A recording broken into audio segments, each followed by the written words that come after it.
Hey everyone, this is just a short recording to demonstrate how to complete the case analysis record. So the case analysis record is here, and this is for case number 1, which is the what we're going to be writing our exam on. And then this chart to the right is the short process cycle. And so we had talked about this in class. The first couple parts here should help you with basically this first section. So should help you find a problem statement, or at least identify what might be some problem statements in the case. And, you know, like the decision maker, who they are, why is it a problem, why has it arisen, what are the firm's objectives. So this basically what you're doing with the case analysis record is you're identifying key points to help you understand and analyze the case a little bit better. So what's going to happen during the case exam is you'll be asked a specific question, most likely, or questions to help you analyze. You'll use all 5 parts of the case analysis. Now you don't know what that question is yet, so so your job is to read the case to the best of your ability and analyze what you might think some of the main problems are, what you might think is most urgent. So what needs to happen now, and maybe what's important that could kind of take place down the line. So these two will help you really understand, like for example, the ethical issues that are going on in the Apple case. Or, you know, there are more urgent matters, and then, you know, some matters that can be taken care of down the line. So that's just some things to think about. But for this case analysis record, you want to, for the analysis part, you see how huge it is. So you got 2 big parts, right? So you probably can recognize that, you know, the 2 biggest parts of a case analysis in general is the analyze the case data and the alternatives. Okay, so when you analyze the case data, this is your second part, because you have a problem statement that's very brief, right? So it's usually just, and the reason why this is up here too is because you can identify in your problem statement all of these things in one sentence. You know, CEO Tim Cook needs to make a decision about blank because blah blah blah, you know, there's been an issue with yada yada yada.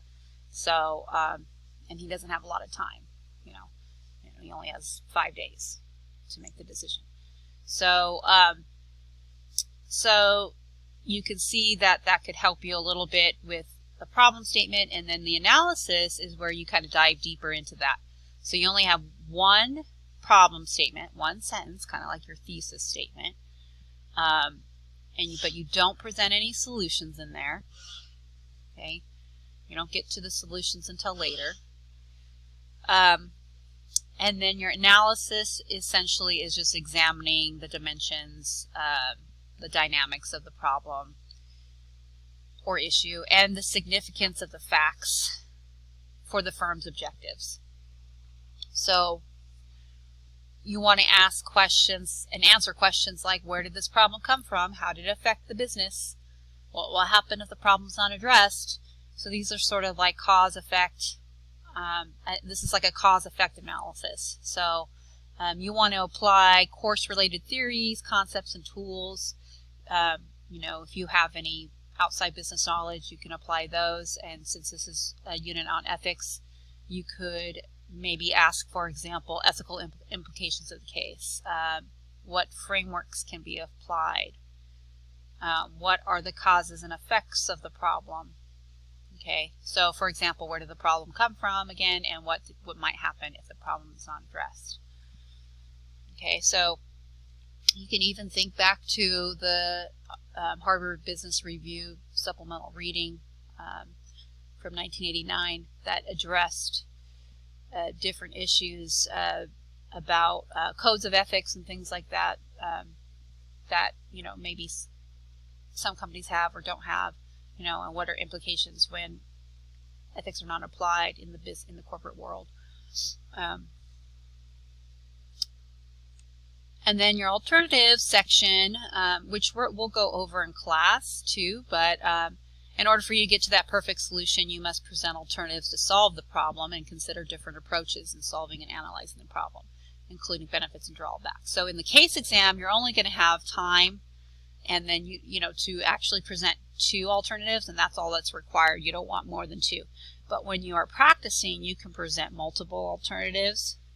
Okay, and the reason why you want to do that is because you want to get the best bang for your buck, right? So, and I'll show you this later, but for example, and then you'll also want to identify, so this is what you identify here. You will have your alternatives, and then you have your criteria for your decision. So why did you choose these specific alternatives? What criteria did you use to choose these specific alternatives? So I'm just going to give you an example.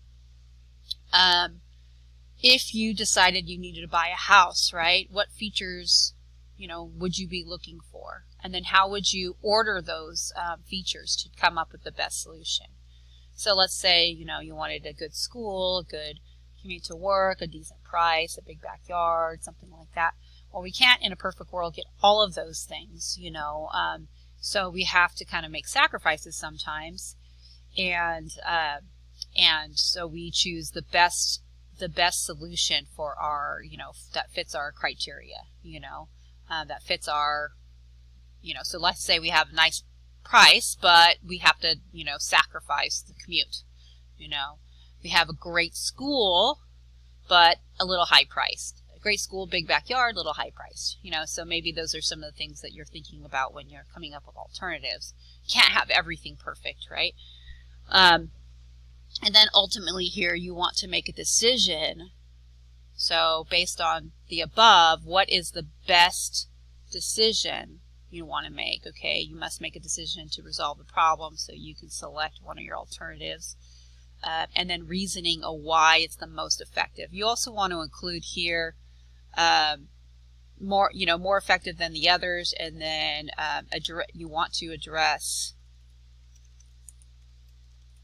the cons. So you want to list the cons, and then are there opportunities to address those cons, or what will you do to try to alleviate some of the issues in the cons. And then of course you have your implementation plan. That's the last part. No solution is worthwhile unless it is practical. Implementation requires all the nuts and bolts of making a recommendation happen. So here you have some choices, like for example a start date. So that's like including your schedule. You have maybe budget, how much is it going to cost to complete this.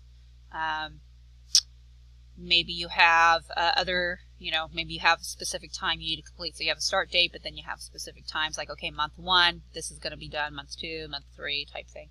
Are there any personnel requests? Okay, and any other types of components, like resources. This says people in parentheses, could be, other types of resources too. And then you want to think about, just in general, like what kind of information would you need that's missing from this case, for you to help you develop this, and then what assumptions do you need to make? So what do you assume from the case that you can't get out of the case? And then any class after class reflection, or any reflections that you want to make about the case, anything else that you want to add here. Just your own thoughts. And that's pretty much it. So again, if you complete the short process cycle, this stuff here, like this analytical stuff, that kind of helps you a little bit too with your analysis, a little, like determining, what is your task, like what are you being asked to do, your theories, concepts, techniques that you use, that would help you with this analysis section. And then this, of course, this presentation part of it is just like how difficult is the case. So, so not everything can be transferred over, but most things can be transferred over. And that's why, you know, you do the short process cycle. Then when you do the long, what is called the long process, that is like when you read the entire case and start actually analyzing it. That's kind of like what this is, this case analysis record. Okay, hopefully that has helped you. And if you have any questions, you can always email me and let me know. Good luck.